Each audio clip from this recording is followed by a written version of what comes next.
feel like the mic's all right. Are you happy with it? I'm happy with it, yeah. Fantastic. This is a safe space. It's a safe space, isn't everyone? Give us a whoop. Woo! Thank you. I'm liking the energy, guys. Yes, good vibes from the crowd. Okay, so let's start off. Tell us about yourself. I really hate that question, but I guess like in terms of my like poetic journey, I really only started a year ago. Amanda met me on my first ever like live performance, I guess. I've been writing since I was really young, and I like you, it's like therapy for me. But before any of that, I'm an actor. I've been doing that for 10 years. Thank you. But yeah, I struggle a lot with like confidence. I get really anxious before things like this. So I think with poetry, it's kind of helped me to like be more confident, like back myself a bit more. I like it. That nicely sits into one of the poems, but it's too soon for that. It's too soon We'll get for to that. that. We'll get to that. Yeah, so like you said, you started performing a year ago. Yeah. So, and you've been writing for a long time. So how did you know in 2021 that now is the time? At Bush Theatre, SpeakBeatCollective, shout out to SpeakBeatCollective. How did you know that was the time to do it? What gave you that? Because some people in the crowd may be sitting on gems and don't know like now is the time for me to, yeah. To be honest, I think coming out of COVID, I just had this conversation with my friend Kelly actually.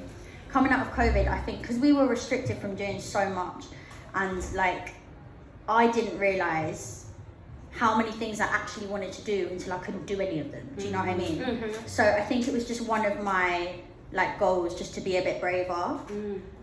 But my flatmate at the time runs SpeakBeatCollective. Nice. And she just kind of told me to apply. I didn't think I'd get onto it, and when I did, I was like, oh shit, I have to do this now. So yeah, it was like it was a good push, really. Yeah. It was kind of an accident. I didn't really think I'd get in it. A happy accident. A happy accident. Yeah, and take us through what it felt like to do it. Like when you were on the stage and you heard the whoops, because they were whoops, how did that feel? I always say like, if I can't remember something, it means it went well. Yeah. So like, I can't remember anything about that performance, so it went well. I was there. I can definitely tell you, it definitely went well. Yeah. Definitely went well. And that's the poem you're gonna share with us today, right? Yeah. Are you ready to share that with the crowd? Let us know. So this one is, so I'm from North London, but is anyone else from North London? Like no one? Oh my god! Two people. Two better than one. Let's do it. Where in North are you from? Enfield. Okay. Barnet. Oh, nice. Yeah. Nice. It was the O for me. But before anything else, I'm from Cyprus. I know there's like a couple Cypriots in my family. So yeah, I just I wrote this to kind of explain to people what Cyprus is, essentially. Can I stand? You can. The stage is yours. The stage is yours, my love. Yes. We are not divided. Scorching sun, blue salty seas, vine leaves and olive trees, olive oil, olive skin. Yeah, I said olives go with anything. We are the island of long names. Kiriakos, Charalambos, Yorgos, Stavrulla, Marulla, Andrulla, and Nick. We're the island of self-made, self-paid. Our families work hard to get their brick. We are cackling laughter, unconditional love, uplifting send-offs and celebrations for our lost ones up above. We are big hair, big hugs, 2 kisses on each cheek. We're the island of Khalumi, the Buzuki, Kafuzi, and family gatherings 6 out of 7 days a week. So when strangers pry, where are you from? No, where are you from? And I say Cyprus with pride. I don't get why their next question is usually just, oh, which side? See, my island of big hair, big hugs, 2 kisses on each cheek is divided from the aftermath of 1974 where 2 countries collided. Invaded, bombed and missing. My family are refugees from the village they grew up in, all for a war that makes no sense to me and neither country saw a win. Lefkosia, a beautiful city that to this day is still brutally split in 2. The last divided capital in the world, restoring peace in our nation is long overdue. The border zone is the crisis that keeps the 2 sides of Cyprus apart. The wall is the dark cloud over my island of sun, light, landmarks and art. You see, if it was up to us, we would all just unite. Turkish and Greek Cypriots, forget the politics, forget the fight. The fight begins now for justice and for unity. Let our cultures live as one. We are a Middle Eastern community. We are sun shining 320 days a year. We are folk music and dancing in circles with our families.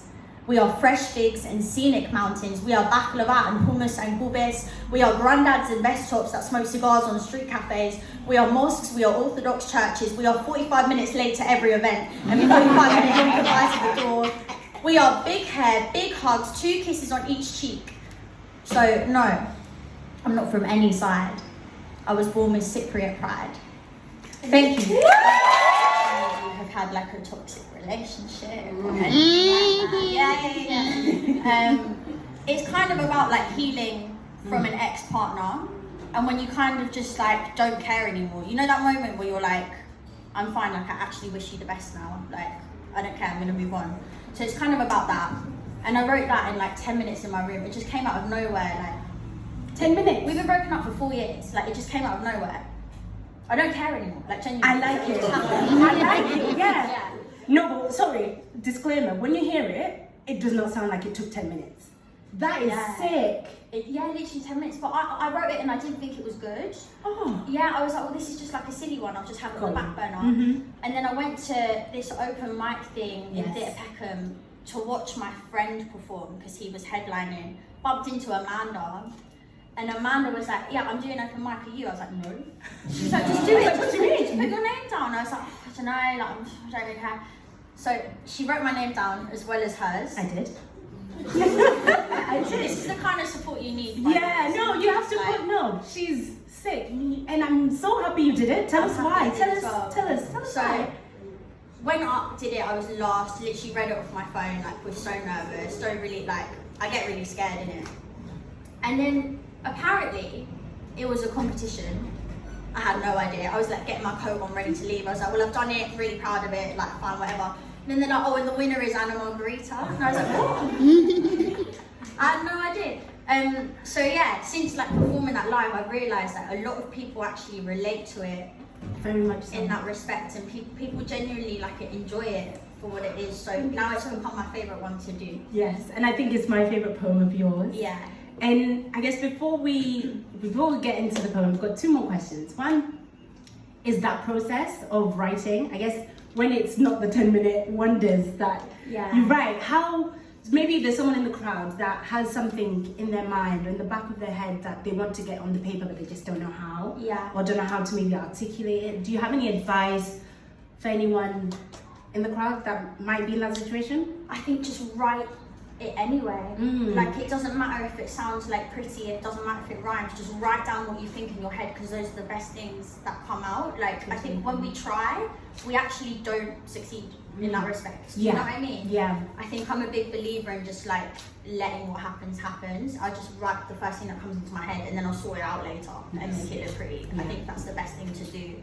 That's how you get the most like tangible feelings out. Do you know what I mean? Yes, I do. Yeah, and I agree with you. And that's why I'm a big advocate for free writing. Yeah, I've done a few writing courses, and one thing they always say is just to kind of stay on top of that game is like writing every day, but not writing every day for a performance or something, but just free writing whatever's on your mind that yourself morning. Exactly. Well, it's a muscle. You have to like keep going with it. Yeah, definitely agree with you. Definitely, that was really good advice. Thank you for that.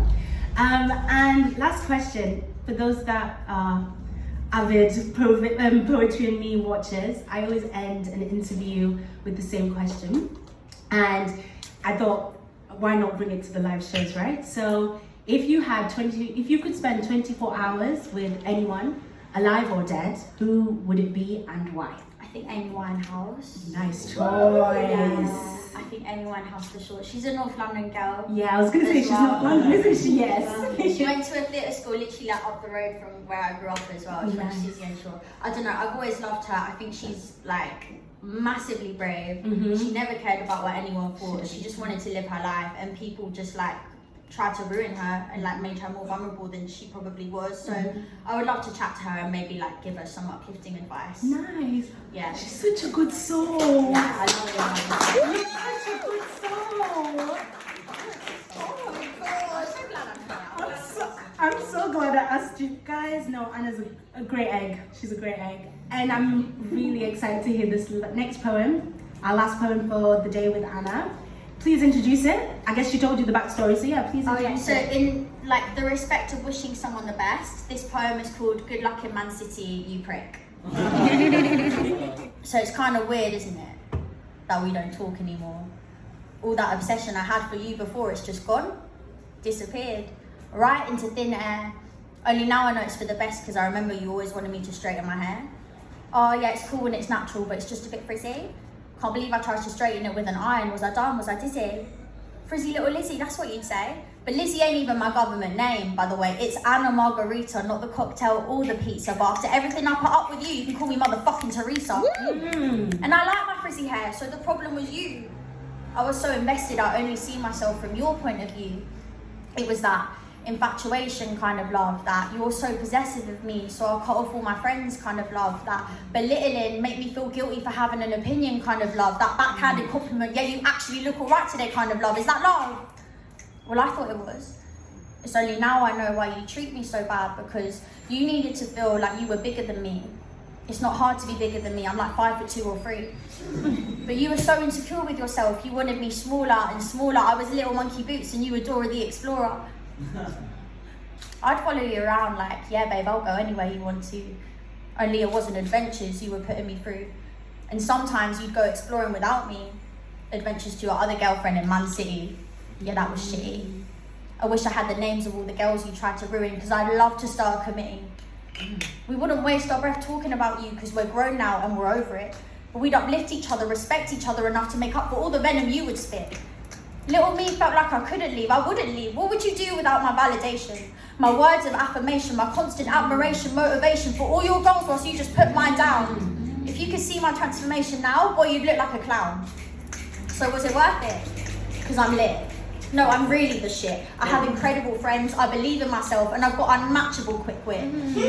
I don't believe you anymore. When my intrusive thoughts creep in and it's your words I hear, I just yawn because you're a bore. I have real adventures now and it's me that I adore. So yeah, it's not weird that we don't talk anymore. All that obsession I had for you before, it's just gone. I feel it for someone else now and her name is me. Yeah. Miss Anna Margarita, not the cocktail or the pizza.